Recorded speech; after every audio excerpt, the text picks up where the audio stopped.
Good evening.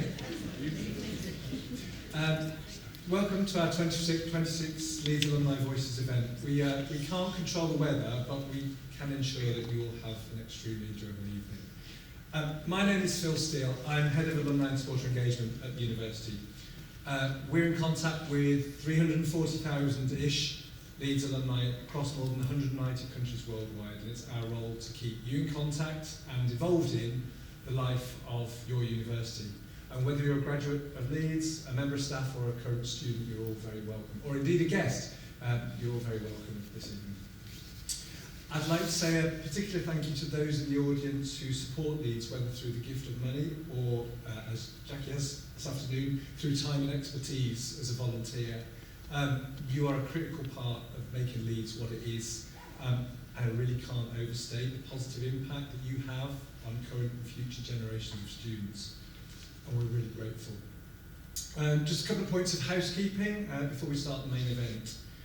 No audience filming or photography is allowed during the conversation. The event will be recorded, so you will be able to watch it back, and it also enables us to share the evening with our global alumni community.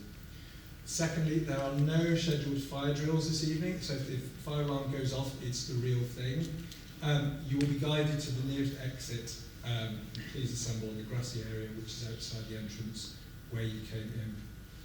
I'd now like to introduce our interviewer and interviewee for this evening. Our interviewer, Kirsty Mitchell, is External Campaigns and Communications Manager at the university. Kirsty has been a journalist for more than 3 decades, beginning her career as a jobbing reporter in regional newspapers, before joining the BBC as Bradford District Reporter, subsequently reporter and then producer for BBC Look North, and then a duty news editor on the BBC Network News Desk in London. After leaving the BBC, Kirsty spent some time teaching journalists of the future at the University of Sheffield before joining the University of Leeds Media Relations team. Our interviewee, Jacqui Oatley MBE, is an experienced broadcaster across television, radio and digital networks. Jacqui graduated from Leeds with a BA Honours degree in German in 1996, and more than 2 decades after training as a broadcast journalist, now commentates on football for a variety of networks and covers most tournaments for Fox Sports, most recently the UEFA Women's Euros in 2025, and Jacqui will be commentating on the FIFA World Cup in 2026 in the USA, Canada and Mexico. Jacqui has also presented PDC darts for ITV for over a decade, and in 2007 made history joining BBC Match of the Day as its first female commentator. A former amateur player and FA qualified coach, Jacqui has presented and commentated at 18 major football tournaments, including Women's World Cups, European Championships and the Olympic Games.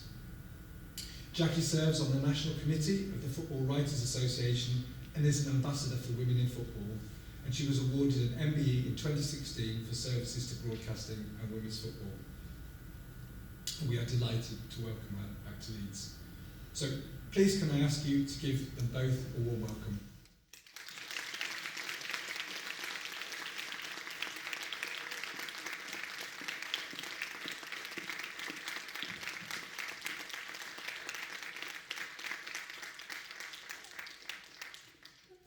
Thanks for the introduction. Did you have to mention the year that I graduated? Like, seriously? I was thinking maybe I could get away with thinking that maybe...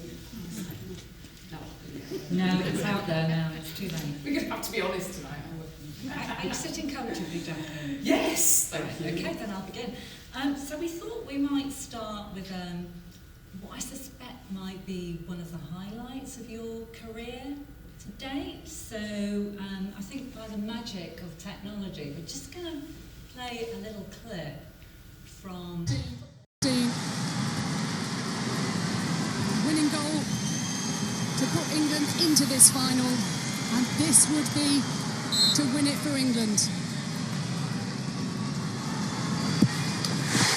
England are champions again!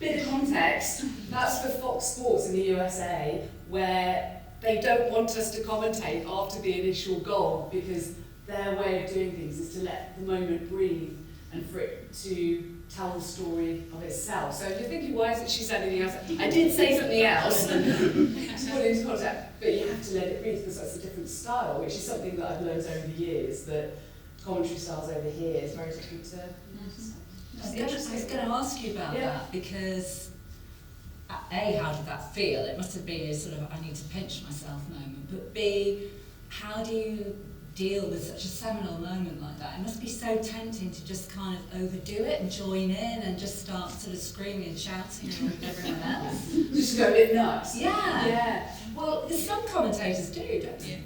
Well, I think the key thing with commentary is to remember who your audience is. So my audience for that was not BBC audience or ITV audience, it was United States audience.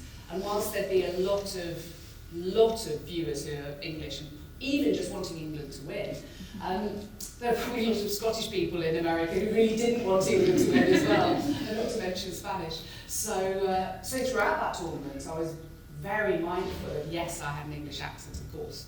I did very much want England to win, but I absolutely didn't let that come through in the broadcast.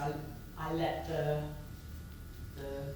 the game do the talking in a way, let the analysts do the talking. I would be more the pointing in the right direction of who the players were and what the narratives were, and try to work with the pictures, and certainly never, ever anything partisan. Apart from maybe the odd cheeky line. And how hard was that, during what was such a seminal moment? I tell you what was the hardest thing was, doing a different match every day, but because I was actually commentating from LA, from the big Fox Studios set, and it's literally a film set outside, it's like palm trees, and it's incredible. It's like a spaceship in some ways. It's a really impressive place. But because I was doing it from there, you're so in the moment with screens, with your head's in the screen, so it feels like you're there, but you're not. The weirdest thing, game finished, hand it back to the presenter, who was also in the studio down the way, and you go back into the green room. England has just won the Euros. I'm standing there making a cup of coffee, and I was just like, I just want to go nuts and get out and clash. But it was a 9 a.m. kickoff in LA, so this was like morning still, so it was completely. So I went to the beach and had lunch with an English friend, actually one of my friend, good lad, who owns a football club out there, and we went and had our own celebration by the beach. But it was really weird. Whereas I'd been at Wembley 3 years earlier for the first one, and I was in the posh seats, the UEFA seats, with my daughter, and my daughter said, "Oh, stop," and I was going nuts. Trying like Americans and Germans, all the posh UEFA people. I'm like, Jack, just control yourself. But I was feeling it so much, because without a microphone, I'm in the game with a microphone, professional, head on, no matter what the game is. But that was hard because England had never won anything in my lifetime. I couldn't believe we're about to win something. So once you'd got over that euphoric moment and you'd had a bit of time to reflect on what had just happened, did you have a sense of that being a culmination of years of campaigning by people like yourself and others for women's football to get to that sort of level of engagement?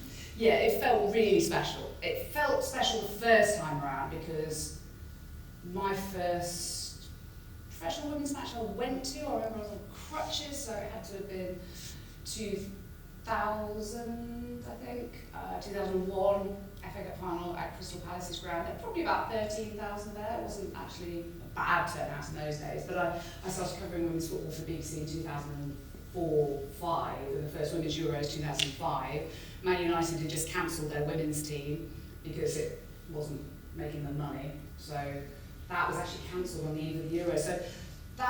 So whilst I was a reporter and commentator and presenter for the BBC, I have to be honest and say I also felt like a bit of a campaigner inside, because I felt so passionately about the wrongs of these women not being able to play full time and train full time. That they'd go and have their one match that's televised per year on whatever network on the telly, and people go, "Well, they're not as good as the men, are they?" Well, no, because they've been working Tesco's till 11 o'clock last night. What are you talking about? They train 2 nights a week for 2 hours at a time with a car floodlights for the training lights. So I felt a great sense of injustice, and I felt it was so wrong that women were being judged in a way that was just ridiculous, because I knew, anybody knew really deep down that if they had been able to train and play from, you're nodding along, you agree with all this stuff, you were like, yes, let them play.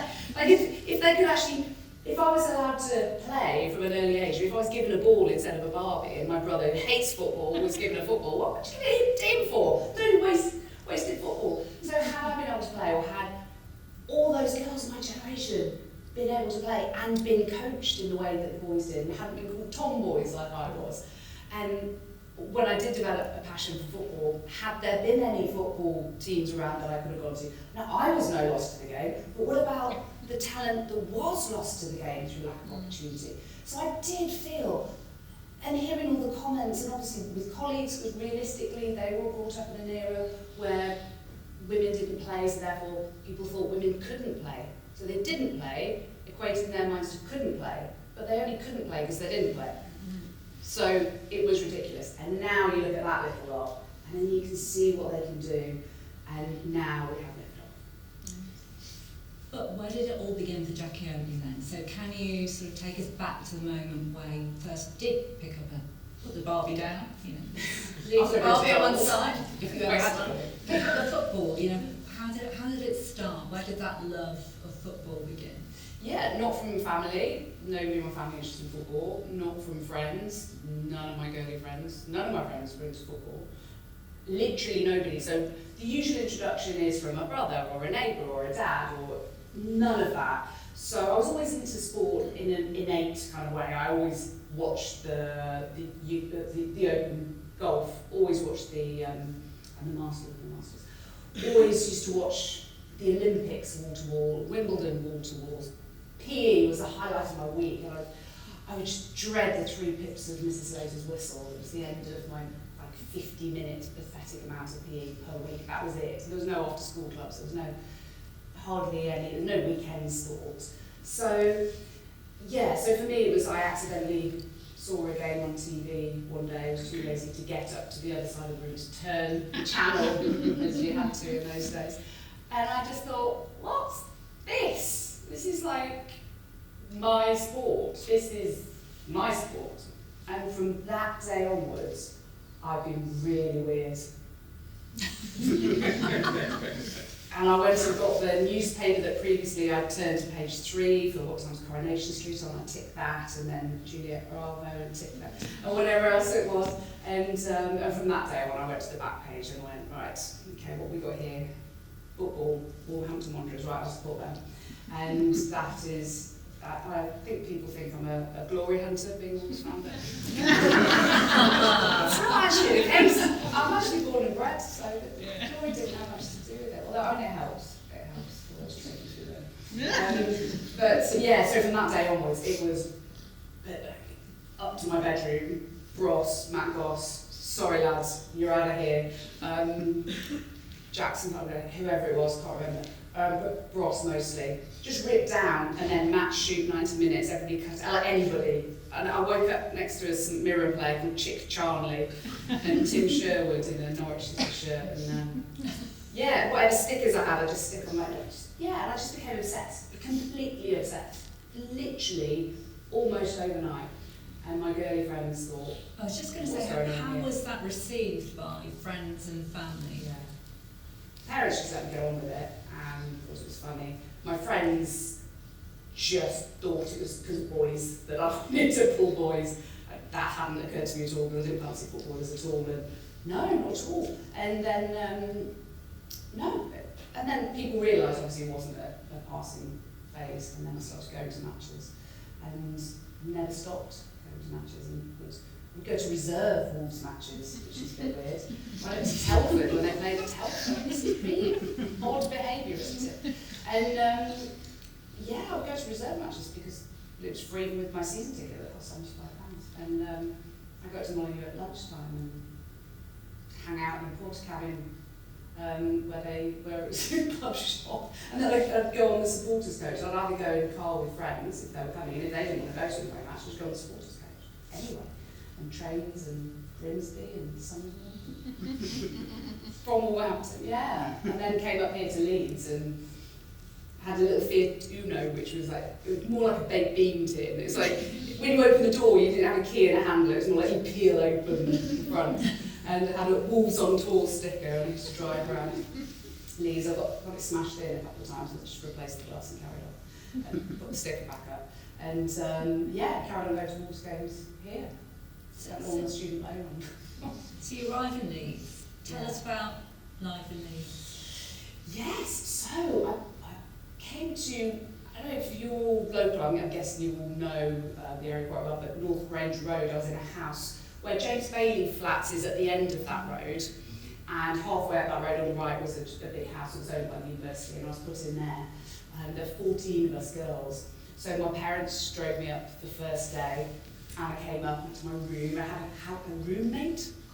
Share rooms, because I didn't tick the box saying own room, because I thought, oh, let's see what happens. Bad idea. So, I mean, she was nice enough, but she missed her boyfriend all the time, and I was just like, oh, okay, I'm sorry, I can't help. But I did help, because I moved out every weekend to stay with my friend Rachel at Boddington Flat, so she could have the room, and then she locked me out, and I think it was a bit too generous on that front, unfortunately, and then she moved into a boyfriend's house. And I got the room to myself, as long as I didn't tell her parents that she'd moved out, so that was the deal. So I got the double room. So yes, my parents came and dropped me that first day, and then I said, nice to meet you all, I'm going back now because Wolves are at home to West Ham tomorrow. Yes, it's on the telly, but I didn't need to go back anyway.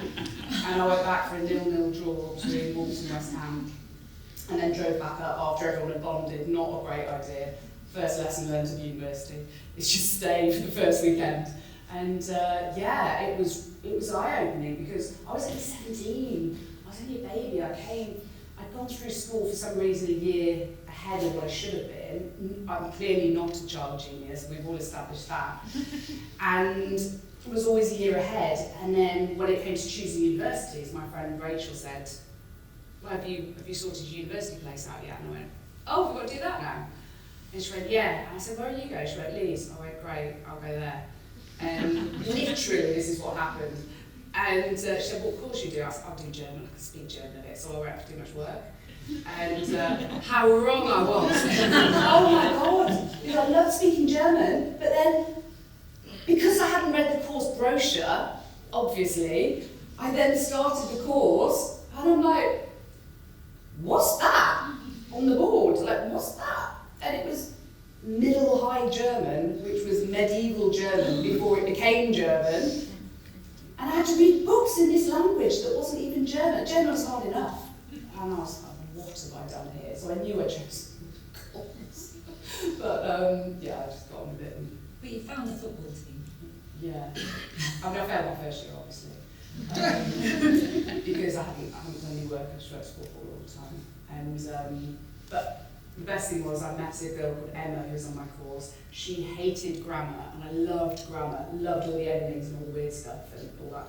And she loved the literature, and I hated the literature but loved the grammar. So we got together and spent the summer swatting and helping each other and did our resits together. And 33 years later, we lived down the road from each other and we're still great friends. And so that's the first year. But yeah, I loved it here. It was just a great university, great place to be. Loved the fact that you could be a student on campus, you could be a student in Leeds with all the discounts, but then you could go into Leeds and just be a normal person and not necessarily just be a student. But the best thing was Monday night at Ricky's. Anyone remember Ricky's? Yeah. Can you vouch for me the fact it was 10p a pint? Yeah. Thank you. Yeah. Nobody believes this in London. Like, what can you get for 10p in London? You give it to a homeless person, they're like, you are? No, sorry, but it's but literally you could get nothing for 10p even in those days. But it was Ricky's was extraordinary, and but I had cider and it was 50p a pint, so I wasn't too happy. I thought it was being ripped off. So aside from German grammar and Ricky's, I guess football was a continuing passion here at Leeds. How did football shape your life here? Yeah. So I came into the freshers desk, freshers fair, which was wow. how amazing is that? Opportunities to do all these things that you can't do in Wolverhampton, basically, like play football. And so I was like, wine desk, interesting, wine tasting society. I thought, press pause on that, I need to find the women's football desk first. And I went to the women's football desk and said, where do I sign? And never played before. Bought myself a football and taught myself how to do keepy-uppy. So I could do keepy-uppy, I just couldn't play football. Because, yeah, there was just nowhere to play. And so went to that and just met a great bunch of girls, all ages, all years. Learned a lot in lots of different ways, particularly about teammates. And I loved meeting people from so many different backgrounds, so many different personalities, characters. Just brilliant, and got on with people, and yeah, drank far too much.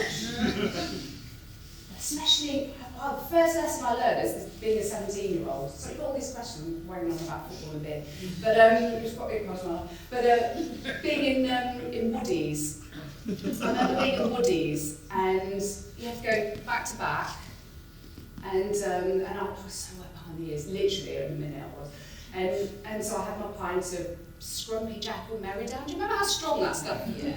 So because I didn't drink lager, I drank that, and then you know, it's almost like an initiation. You have to drink it as fast as you can, and then put a glass in your head. And I was like really slowly, and then these like 21-year-old, like really tall, strong girls, but after seconds were going like this. And I'm like, how did it? Turned out they were winding me up and obviously just swapping the glass. That was my first lesson. That was my first lesson about women's football team. So I was about to ask you how your time at Leeds shaped your career, so maybe that made you a bit cynical. Yeah, shaped my career. I think life experience. But to be honest, I think my third year going to Germany was a really good experience, because before that I was so young and very much focused on the social side of things, and I should probably have focused more on the work side of things. And then went to Germany, to a German university called Tübingen in my third year.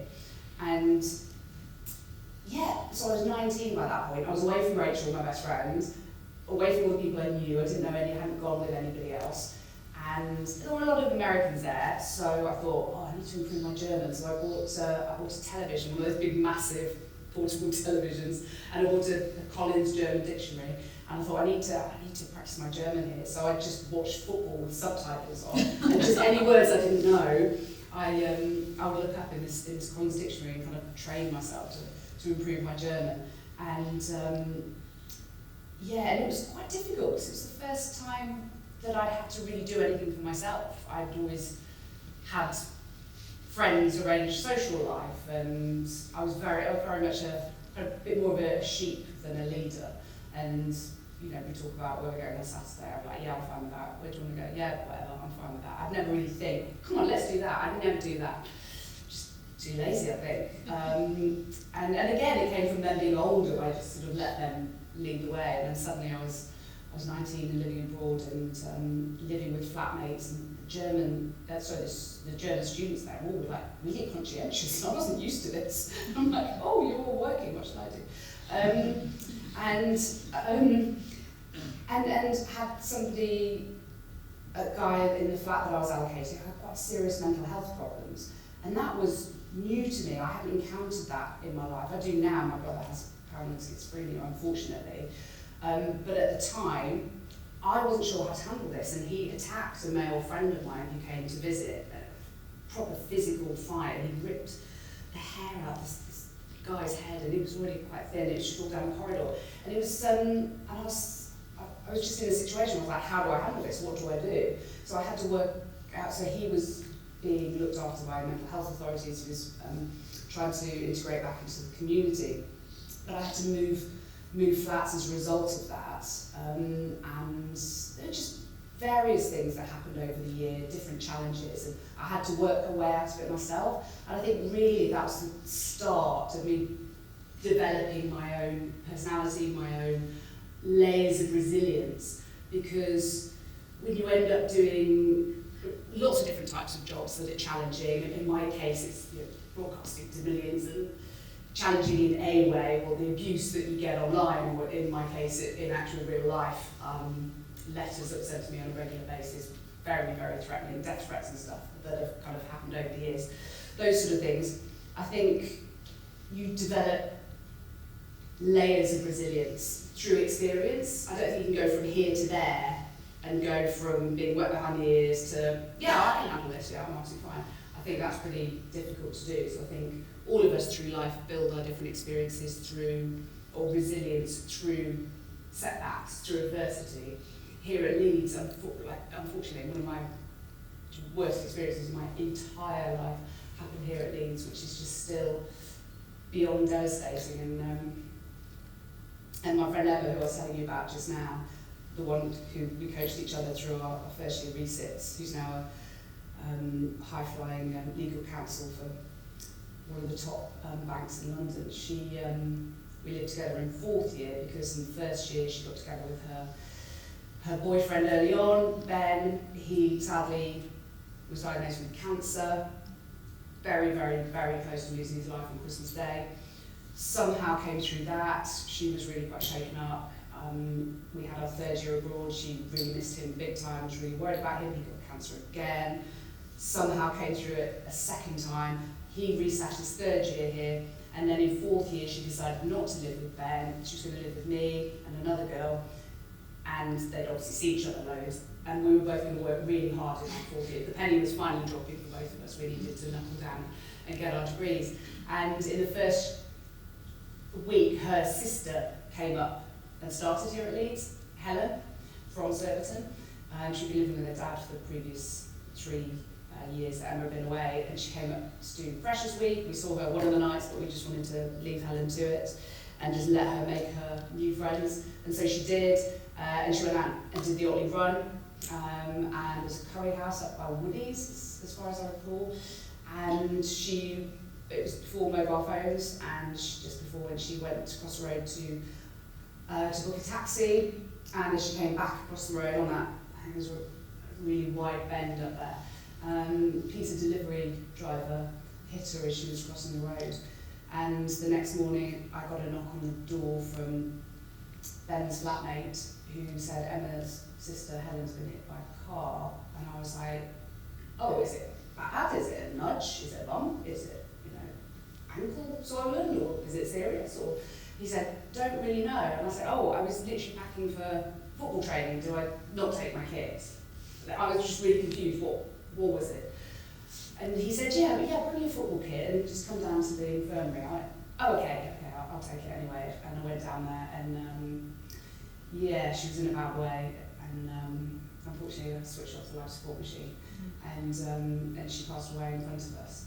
And I'll never, ever, ever forget that. She was an incredible girl, and Emma somehow, talking about building layers of resilience through adversity, Emma somehow is just this incredible person. Emma and Ben are still together. Ben's been cancer-free for all these years, and they've had so many challenges, so many more challenges beyond that, but the fact that they can get through that is absolutely extraordinary. So yes, mixed memories from Leeds, mostly really, really positive, really happy times here, some wonderful people, just so sad about what happened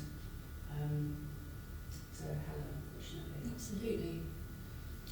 So, you finish here at Leeds, you get a job in intellectual property, which seems like a bit of a segue. Left turn, bit of a... Yes, well the thing is, when you get a German degree, what do you do? What do you do? I mean, and that's not a negative thing, it's you get a German degree, or any kind of language degree, even if it's English, or even maybe history or geography sometimes, you get a degree, and then you go, great.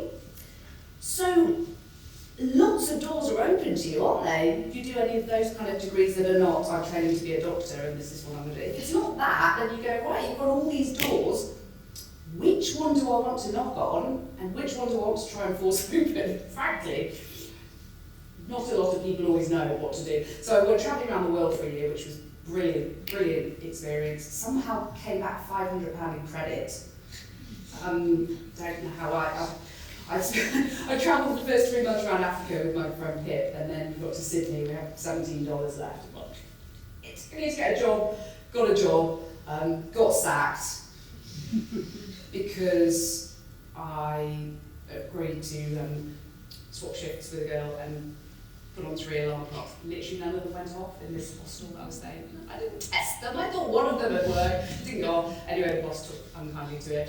Unfortunately, got sacked from that life lesson, one of many, many, many life lessons. And the job on a helicopter rescue service telesales thing, which I just loved so much, I decided to do multiple shifts per day and just save lots of money and then travel around the world, and came back. And then what do? Came to London going, right, joined language recruitment agencies, got a job in intellectual property, no idea what I was doing, ended up networking dongles around intellectual property lawyers, trademark research, brand protection, online, sitting in an office on my own because the boss lived in Devon, trying not to do dial-up internet all day, and check football news, and I was like, what am I doing?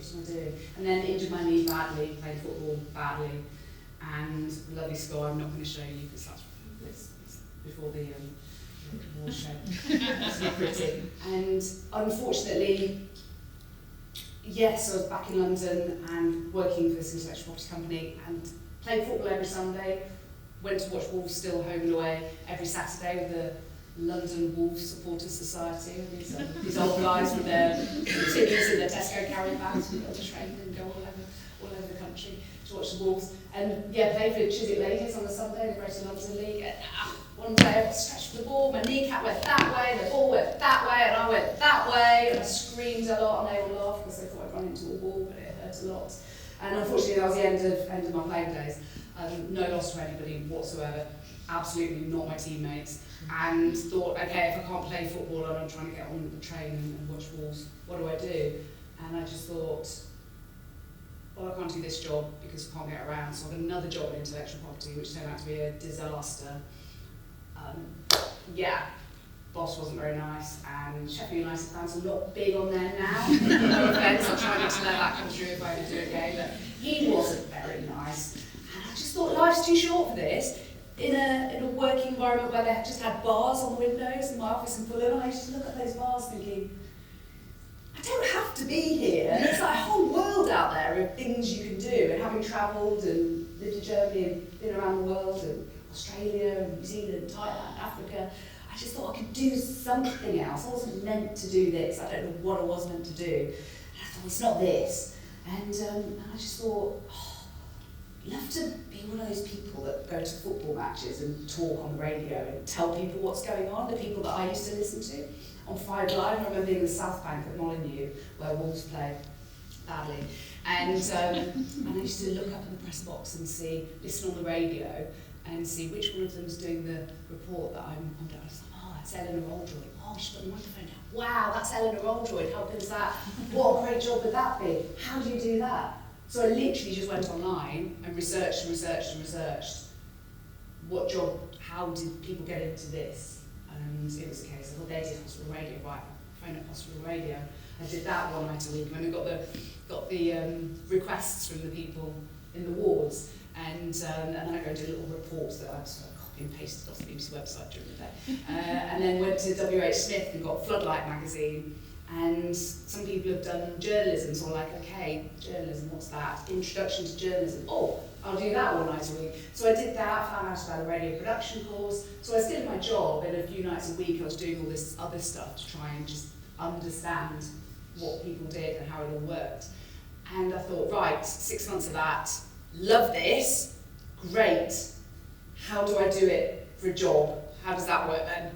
How do I get out of it? Quite a well-paid job I didn't really want to be doing, but living in a house share of girls in Fulham and guys, really loved all that. How do you do that when people have qualifications and contacts and I didn't have any of these things?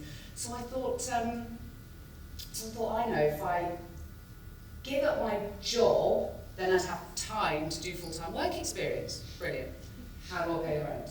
And I thought, I know if I give up my flat, the room in my house, then I won't have to pay all that money every month. brilliant. I thought, I'll get it sorted, I'll do that then. So where was I going to live and how was I going to do it? And I just phoned up my friends and I said, I've decided I'm going to give up work and give up my house, and can I come and sleep on your floor for a few nights at a time? Luckily, all my friends, nobody had spare rooms, they were all renting a flat, they all said yes.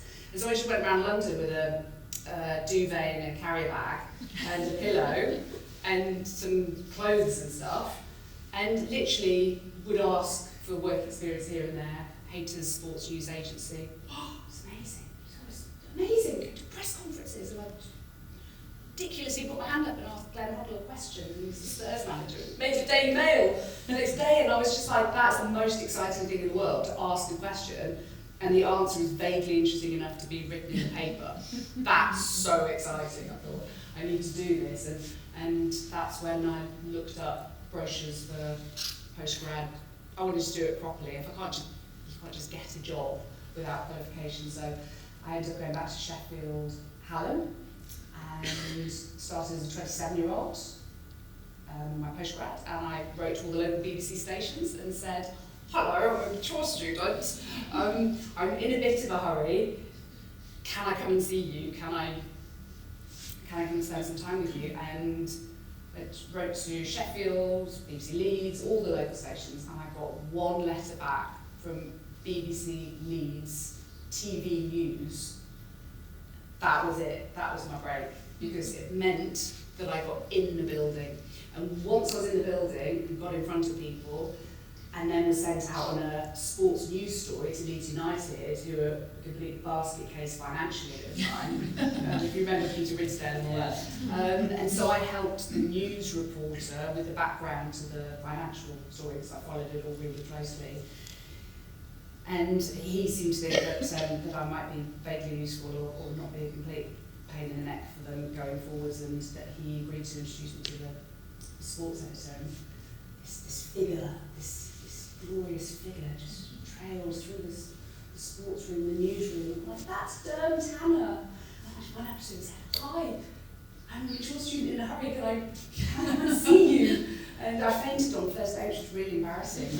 Genuinely, so embarrassing that, yeah, he ended up giving me a 10-15 minute slot and doing the non-league football for Radio Leeds. Because you fainted, or just... I don't think he knew that I fainted, otherwise I would have thought I was a bit strange, but I probably was. I still don't know why I fainted, but it was very exciting. And being there, and yeah, so I started covering Gossett Albion and Glasshoughton Welfare. Not Halifax Town, because they were far too high up the pyramid in non-league to be covered by me. So, and I would just make that my thing, that I would spend all my spare time just going to matches, not for work. I would just go and speak to the manager, speak to players, get to know formations, ask some questions, get contacts, and I just learned from the very, very bottom and the very beginning how to be a journalist, how to make contacts, how to find out information and write it up for copy and email it to BBC Leeds or phone in for the sports bulletins, and then got my postgrad, and I just found that that yes, I got a good mark on my postgrad, but really nobody cares. People only care what you can do and what you like to work with, and I was saying to the students earlier, we had a mentoring session, I said, it's great that you're here, it's great that you're getting your degree, but that's not it. You then have to go on and make things happen for yourself. Don't just apply for jobs and wait for the letterbox to flap, metaphorically, or wait for someone to reply to you and go, gosh, you seem like you've got a good degree, come and have a job with us, or come and have an interview. No way, no way. You have to absolutely graft, and you have to get in front of people, and you have to show them that you're useful to them, show them that you have an aptitude for what you want to do, whatever your industry is, whatever you want to do, that you have to get in front of them, look them in the eye, show them that you've got a bit of a personality and a work ethic and maybe a sense of humour, whatever you need. Certainly in the newsroom you need a sense of humour, that's for sure, and the sports room, and just show them that you're prepared to do any job, any task, whatever it takes. And a lot of people actually don't have that drive and desire, and people do want those people. So to stand out from the people who are sending the emails, because emails all look the same, don't they, when they just come through and you're like, I've got to wade through all that lot. If you can get in front of people and try to show them what you can do and prove yourself and hopefully get asked back. And that's your key bit of advice for a sort of a sports journalist of the future, you know, who's kind of knows what they want to do but doesn't necessarily know how to get to that point. So you've just got to do what it takes to get in front of people physically. Get in front of people, but also just do it. I think don't wait to be asked to make a show real. I mean, this really does apply to any industry, but I think sports journalism is so hard now because it's changed so much. It used to be a case of you go through local radio and then you work your way up through national radio and then television. It just doesn't work that way now, and there are different reasons why people are recruiting people, and so many ex-sports people want to be presenters now. So many. I've been asked to mentor lots of sports people who want to be a presenter. I'm like, there are not many sports presenting jobs. It's not that straightforward if you want to make it as a career, and I think people see it and think it's glamorous, and it can be. Wow, I mean, it's an absolute privilege to present a World Cup and the Euros as I've done before. It's incredible to do it, but the industry's changing so much that people in front of the camera are there for different reasons, for different uses, for different types of output. It's really changed so much, so I think people need to multi-skill and upskill themselves. And you can't just say, oh, I want to be a writer or I want to be a broadcaster. You've got to be able to write, you've got to be able to present, you've got to be able to do those blooming horrible selfie videos. I hate those with passion. But you have to be able to communicate in lots of different ways.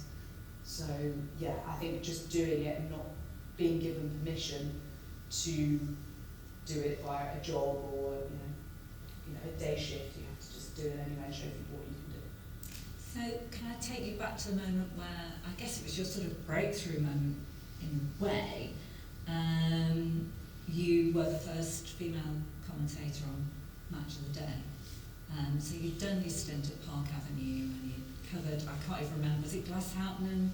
Anyway, whoever it was, they were on Match of the Day. But it wasn't straightforward, was it? Because there was a bit of a backlash, shall we say? Just a little bit of a baby little backlash. And I think we can see behind you if you'd like to take a look. Yeah. I mean, you just look at those and they're just jaw-droppingly bad, aren't they? I mean, this one was quite funny, right? Sure, women commentate on Match of the Day. I mean, these were all phone-in debates. And this was a Guardian. This was. Yes. Oh, it's a fair question they were asking because it didn't seem like football was ready yet. This is what sparked it. So the one on the left, the day before that, there was an opinion column, not opinion column, sorry, it was a news snippet column that everyone in our industry read, and probably not many other people, but it was quite a big deal in our industry. And there's just a little line saying, Match of the Day is going to get its first female commentator of the weekend. Jacqui Oatley is going to do, at the time, it was supposed to be Watford Man City. And then they changed it due to the OB, so it was Fulham Blackburn. And then they saw that snippet, and then they obviously rang around. And if you see on the left, Dave Bassett, that's the one that really killed me, and Steve Curry, they're the ones that really sparked this shitstorm, can I say that? Just have. Because Dave Bassett on the left said, everyone in football's against it, including my wife. Everybody hates female commentators. But nobody had heard one, so how they hated them when they hadn't heard one. As if we all sound the same anyway. It's like saying, I don't know, it's like saying, I don't know, what's it like saying? What's it like saying, Kirsty? Saying you don't like women commentators when you haven't heard one. It's like saying, I don't like driving Toyotas if you've never driven one. I mean, it's just, I don't know, it's a terrible analogy. But how do you know if you've never heard one? So I haven't done it yet. I've done radio commentary, and nobody cared. I was doing national radio commentary. But I noticed the difference between TV and radio in that moment, the exposure levels difference. And so it gets even worse, doesn't it? Oh. I mean, this is 2007. It's kind of, it's like looking at something from the 1970s. Yeah, where it says insult there. I mean, there's a nice one. I mean, I wish I did look like that. My fees might slightly increase. Do you know what I think? in the hot seat. I'll take that now. I'll tell you what, that's a few years ago. I'll take that. Yeah, so it was difficult on the basis that I remember waking up the morning of that one, the Daily Mail one, and I used to always wake up to 5 Live, it's always my thing, and I had my own radio alarm, and I woke up and I remember Rachel Burden, who's a lovely friend, I love Rachel to bits, she needs to never leave that job, she's brilliant at it. And it was the top of the hour sequence thing, you know, the top story about should football have a female commentator, should Match of the Day, should it be allowed, and all this, and I was like, oh, should it be allowed, really? And I was like, this is my network who I work for, my day job was at 5 Live. Match of the Day was just one game, I hadn't transferred or got a job or any of this nonsense that was out there, that people were saying how she got this job. I didn't have a job, what are you talking about? It was just one match. And like lots of 5 Live commentators were given a match of the day. It was really standard at the time. And I just hoped it hadn't got out before, and it just did, and that's just how it was. But yeah, and I just remember lying in bed thinking, oh no, and I was single at the time, living in my flat in Ealing on my own. And I just remember feeling really isolated and thinking, this is just a horrible storm brewing, and I can feel what was coming. And sure enough, because I was a journalist, I knew lots of journalists and sports journalists, everyone had my number just through knowing people in the press box, and so they all passed it on to their editors, because that was the story of the day, and it was the phone-in debate on BBC Breakfast, on every debate show, every radio phone-in, and my mum when I was on the phone to her, she was like, darling, this is really strange. She said, hang on, there's someone at the door. It's the news of the world. And I'm like, and they were asking really quite naughty things about my private life, and you know, who I was in a relationship with, and what sort of person it might be, because they wanted to do some reveal of something, and boringly for them, I was single, and so it was just really weird how personal it got. And so the pressure that I felt, and stupidly I replied to every email, politely declining every interview, because I didn't want to be the story. I didn't want to add any fuel to the fire. I wasn't in it for the profile, like everyone's after profile. No interest in profile. I just wanted to be a journalist and not be the story, and be a commentator and tell the story of the game. And I just had to take deep breaths and just get through the next few days, because it was just completely wild, and didn't get around to doing much prep for the commentary, which was, for me, is a nightmare, because I pride myself on doing way too much prep. And I remember the night before, about 11 o'clock, I rang up Fulham goalkeeper coach who I commentated with. I was like, can you just tell me the team for tomorrow? Because I'm very, very tired. And I got up the next morning, I remember drying my hair and watching back last week's Match of the Day and putting it on really loud so I could hear how Steve Wilson did it, because I've not had a chance to study TV commentary. Totally different to radio, when you've got a co-commentator and you're live for 90 minutes and you're throwing to the golf and the cricket and everything else, to being just you, doing it for highlights. Totally different. So I just had to get through it, and then I got there on the day and it was just really weird. Cameras pointing at me instead of the manager and the players, and photographer being on the gantry with me until 5 minutes before kick-off. I had to write my intro, and I was like, this is really hard because I just need to focus.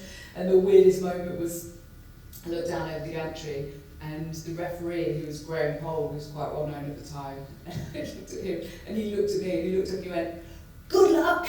I was like, this is just a mad day at the office. And and after the game, went back to my car feeling really strange, because I'm not used to not having commentary go out live, and it wasn't out for hours, and that felt really strange. And then I just went to a friend's house in Chiswick and drank a lot of vodka. And paced up and down the corridor, and I could hear it in the background. She went, it's great. And I went, I sound quite normal actually. That sounds okay. It was just so stressful. It was just horrible. And anyway, got through it, and you just get on with it after that, don't you? You did, and thanks to the work that you and others like you have done since then, it's an entirely different situation now. Just sort of take you back to how it began, with us watching that clip from the Euros last year. So, is it job done now? Can you rest on your laurels? I think that's it. you know. Yeah, kidding me? We've arrived. No, not on any level, because unfortunately, a mistake coming out of a woman's mouth is deemed as 100 times worse than a mistake coming out of a man's mouth. And I'm going to tell you that for a fact, backed up with evidence, because a few years ago, a female reporter on one of those round the grounds TV shows, it was before the days of Twitter and instant social media and everything like that. She hadn't realised that the goal had been ruled out. Hadn't seen the goal had gone in. She made note of it, buzzed in as you used to do. You buzz and go, "There's a goal for Wycombe," I think it was. And so she buzzed in and went on there and said, "Wycombe have scored, blah blah blah, cross from the right, so and so header, 1-0 to Wycombe." And she hadn't realised that the goal had been ruled out because while she was buzzing in, the flag had gone up. I mean, not that big a drama. She never worked again. She never worked again. And I know 2 men who have done exactly the same thing because it's perfectly doable when you don't have the ping-ping of your notifications and nobody tells you down the line. It would be helpful if they said, or actually goal ruled out. 2 men who've done exactly the same thing, one on Sky Sports News and one on 5 Live. They carried on working. And I confronted the boss about it and I said, "How come so-and-so doesn't work anymore as a result of that?" He said, "It was a really bad mistake, Jacqui." And I said, I won't name them, but those 2 well-known reporters have done exactly the same thing as well. That's it, never worked again. So what needs to happen now then, do you think? Well, When will that change? What will make that change? Well, we just have to be good. But I'd say male broadcasters have to be good as well. I think now, I don't go to work now thinking, "Oh, I better be extra good or I better not make a mistake." I think I do, in reality, unfortunately, I think I do tons more prep than my male counterparts just from chatting to them. I get on really well with all these guys. And I know commentators who can do 5, 6, sometimes 7 commentaries a week, travelling all over the country doing them on television. I can't, won't do that because I can't be on top form and have done all the prep for those. I can't do that. And I was doing Champions League game Europa League game last week. I was chatting to one of the match of the day commentators who was doing it. And "How are you?" "Yeah, fine, thanks, how are you?" And he's like, "Oh, I just got back from holiday, so I've got 3 commentaries in 3 days." He said, "So I hadn't done any prep until that, decided not to do any prep on holiday." And I said, "So how do you do the prep then?" He said, "Oh, I just get up in the morning, get a blank piece of paper and just do bits on there." And here's me having spent the last week doing prep for this commentary. Now that's my choice and that's too much from me. Not all day, every day, kids and meetings and other stuff and seeing my mum go to the gym, but best part of the rest of the few days doing it because I want to know everything about every player just in case I need it. Now I know that's too much, but my choice is I want to be the best that I can be every single game. And for me personally, I get my confidence in a game and my enjoyment of the game through knowing stuff. And so I think it is a difference in that regard. But maybe other female commentators don't. I can't speak for them.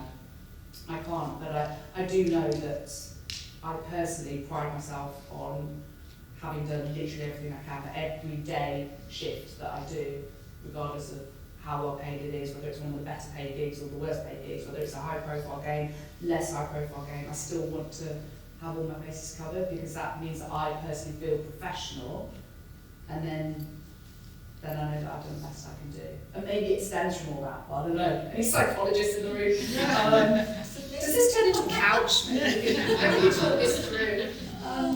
But I've just always, from those experiences at Radio Leeds and being patronised down the line by that pillock of a presenter, horrible old school git, no time joy, yeah, got bombed off in the end.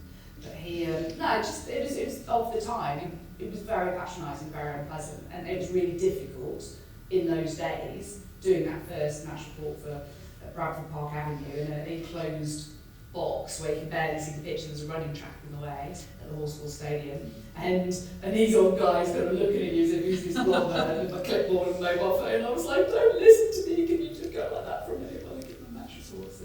And it was hard, and I think maybe from that, maybe that stemmed this and also the work ethic that I didn't have when I first came to uni, and I kind of, failed and had to work out a way to get through. I think my work ethic has stemmed from starting again and starting my late 20s and playing catch up and wanting to work my way up, and I've just kept that work ethic from then, which is I never had at school, never had it early days of uni first time around, but I've had to learn over the years. Actually, I want to be in that situation. I have to earn the right to be there, because it's a difficult job to do, and B, lots of people would like to do it. Well, thanks, Jacqui, for answering our questions. We've got some from former students, some of whom I think might be in the audience tonight as well, so I'm just going to ask you some of those if that's okay. So the first one is from Simon, who did history in 1992. They worked hard, the history of yeah. Really hard. They drank hard and they worked hard, but they were very impressive. And he's asking, are you still able to get to see the Wolves play? Get to see them makes it sound like it's a nice thing to do. I'd probably rephrase that. It's a dreadful thing, bottom of the table, propping up the rest. But do I get to see them? So I haven't been sent to commentate on them this year. I did a lot last year. I haven't commentated on this year. The only games I've been to is Chelsea away, lost 3-0, Fulham away. The following week, I think we lost that 3-0 as well. And then we picked up after that, so I've not seen them since we started picking up points, but no, not really, because living in Surrey and having kids, not so much. We watch AFC Wimbledon as a family now, and that's amazing. My son's an AFC Wimbledon fan. Daughter's Man United, what's going on there? I mean, what's the point of that? I'm not offering any comment. So we've got a question here from Daniel, who did computing in 2006, and he's saying you helped revolutionise women's involvement in sport, so what advice could you give to the LGBT plus community to help increase visibility and participation in sports as well? It's quite a long question that, do you want me to repeat it? Visibility. Yeah. Visibility in what way? What's that mean, visibility? Daniel, are you here? You Oh, are. could you explain what you mean? It's in terms of, I suppose, from the perspective of male football, there are no visible LGBT players. Oh, male football. Right. How representation, I suppose, between genders and just general promoting the image of equality and inclusion. Yeah, it is wild, isn't it, that there are hardly any active male gay footballers. It is wild. Sorry, out, I should say. It is incredible. There's a young lad at Blackpool who came out, which was fantastic. But I mean, I've got a theory about this. I always remember when I did listen in physics classes at school, remember the snowshoe theory about how you have wide snowshoes because it puts less pressure into the snow because of the surface area. And I have a theory that whilst we'd much rather nobody had to come out, the facts are the way they are, that it's a big story.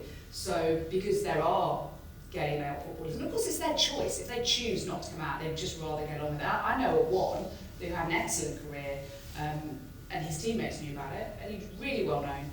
He never felt the need to come out, like, who cares? So that's worked for him, and he was happy that way, so that's fine for him. But obviously it can be intimidating for others to feel that they can't be themselves. So I do have a theory that actually, if 10 or 20 were to come out on the same day, maybe a press conference sounds dramatic, but actually it's a way of just addressing it. Okay, we're just going to address this issue. This is us, this is who we are. Hopefully it's not a big deal for you, it's not a big deal for us, our teammates are fine about it, can we just crack on now? I think if 10 or 20 of them, a big group of them were to do it on the same day, at the same time, yes, it would be headlines initially, because of course it's new and it's different, and that's what news is. But I would hope that after that really sheds spreads the pressure amongst all of them, rather than it being one poor guy having to go, yeah, okay, I'm just going to hold my hand up and I'm going to be here for you to all look at and to make comments about. I happen to think that they get a ridiculous amount of support, not just from the gay community, but from everybody bar the minority of prejudiced hillocks. But why would you not? Like, why would you not support people just to be who they are? It doesn't make any sense whatsoever. But I genuinely think that's the way to do it. It's not for me to tell them, it's just my opinion in terms of how I think it would be received. I think that would be a good way of doing it. And the other part of the question was? Visibility and participation. Well, I think if there was a visibility, maybe it would go hand in hand that gay guys were talking about men, because obviously women, that's just a very, very completely different situation, and it's just not an issue, not a problem at all. On the contrary, I think it's where women go to feel included, you know, if they're gay, it's football. So hopefully it would go hand in hand that if you did have that sort of visibility publicly, and it just became, okay, that was yesterday's news, now on to the rest, and you've changed the landscape and people get used to it, that'd be amazing. But unfortunately, I think one of the reasons they don't come out is not because they're ashamed, not because of, you know, but because of the fact that being a professional footballer is hard enough in terms of the scrutiny that's on you anyway, and what people say about you online anyway, and trying to be the best that you can be and try and get picked by your manager and get a move for a gazillion pounds or whatever. Or even lower down the food chain, just being a professional footballer at all is so hard. You think something like 1% of academy players even make it as a professional footballer. It's so hard. So I think it's more practical reasons that actually they don't come out, because why would they want to lump more pressure on themselves, or perhaps make it a negative thing for potential buyers to bring them to the club, because they think, oh God, we're going to have issues, we're going to have all the publicity, it's going to be, which is just such a sad and ridiculous thing, but unfortunately football is pretty backward in lots of ways, as we probably talked about for the last however long. Like with that, things have changed completely, and it's just not a big deal now. Hopefully, in that situation, I would really hope that, seriously, it just doesn't be a big deal, because it shouldn't be. Great question, Daniel, thank you. So, Stephen, who did medicine in 1979, is asking whether you retain any contact with the grassroots game. Well, my kids both play. So I was on, what day are we now? Monday? Is it Monday? Yes, it is Monday. Still Monday. I was like, actually, it's still Monday. It's a bit longer. Yes, I was watching my son, no, who was it? My daughter play yesterday. Sorry, it's been a busy couple of days. In Isha, and it was quite funny because we've got the German exchange student here, and I was chatting to him, and I said, the referee came, I said, hello ref, how are you? And I was like, very pro referees, I think they have such a hard time.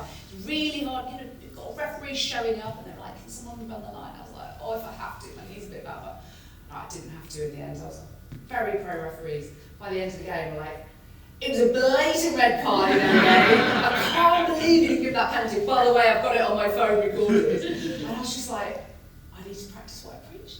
Sit here. And just sit back and didn't say anything. It was blatant red. It gave me yellow. Just clean through a goal and got hacked down. How's that annoying? So, yes, grassroots game. Yes, to my kids. And I am genuinely very grateful that referees show up every week. And I am genuinely pro referees. They are going to make mistakes, and it is going to make us a bit mad, but hashtag no ref, no game.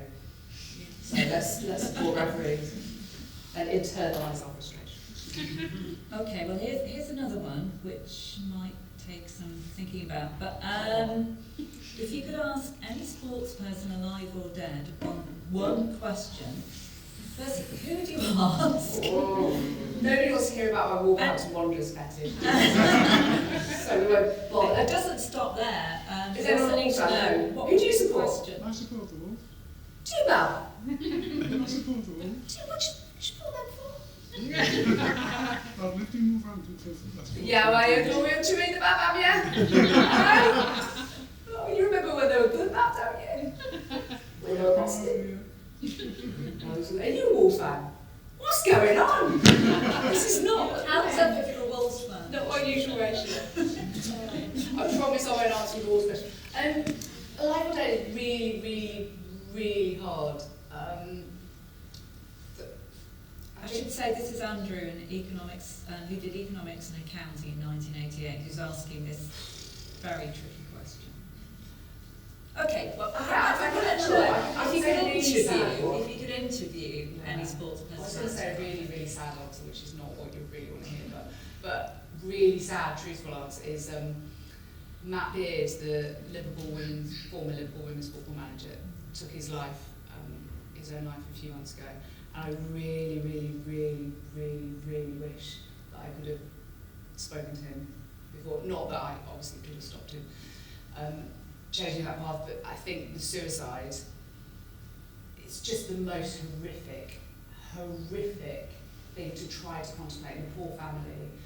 And the poor family, and you know, when we wider people just didn't know what was going on in that person's head and in that person's world, you just wish that you picked up the phone and said, oh, you know, we said we'd meet up.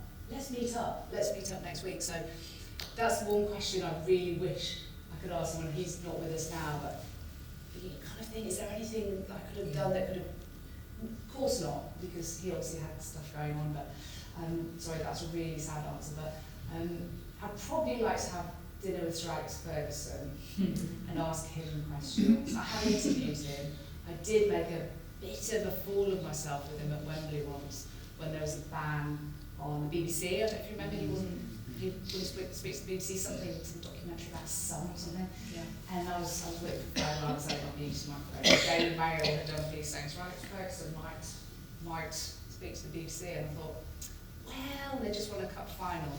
And so I was the roving reporter, so I went on the pitch, and I went up to him and I said, hi, Sir Alex, I know you don't speak to the BBC. And he looked at me, and I said, I've heard you're thinking of speaking to them again at some stage. And he went, where did you get that from? And I went, and then Michael Owen and Ryan Giggs were next to him and started chuckling as if like, what's she asking him that for? And I was like, probably answered no, he wouldn't speak to us. He was really, really scary, but I think I would, probably like to interview him and for my husband and daughter's benefit and get all the answers out of him that they quite like. I mean, somebody who's won that much and achieved so much and is respected so much. I think, oh God, we're in Leeds, aren't we? Yeah, not him. Not him. I tell you what, I learned here in Leeds about the rivalry. I don't think people in the rest of the country have an idea about the Leeds Man United rivalry. I don't think they understand it. It's real, isn't it? It is real. I think we're out of time, or do we have time for one more? One more, okay. Ooh, which one? Yeah, this could be fun. Given that you've just covered your last darts tournament for ITV, we're moving away from football here, what would be your darts player nickname? And that's Jonathan, who did an MBA Business Administration in 1999. I think it would have to be the Wolverine. I don't know if there's a Wolverine. I love to play darts. Got dartboards. Do you play darts? It's so sociable. It's so much fun. Yeah, I think Wolverine. That would be fun. I'd have to up my drinking game and get back to these times to be able to play that. I feel like the Wolves has been a kind of a constant theme throughout the season. It's almost like it's just there. It's just there.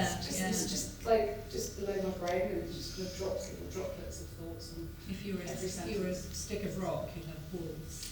Yeah. Okay, well I think we'll probably end it there. Thank you so much. Thank you so answering our much. questions. Thank you so much.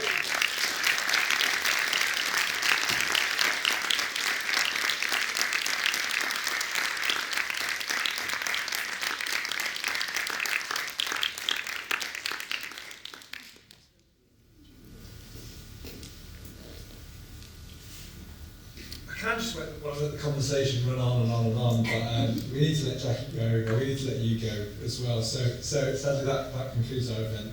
That said, I think if you're not rushing off, you'd like to stay for another drink, I think you're still very welcome to do so on the way out. Before you go, we really do value your feedback on these kind of events. It helps us to put on the events that we know are going to be of interest to you and of value to you. And it also helps us to make sure that our events are as good as they can be. So please do share your feedback with us. I think you'll see the QR code dotted around the venue, especially as you go out. So if you can take a few moments to give us some feedback on tonight's event, we'd be really grateful.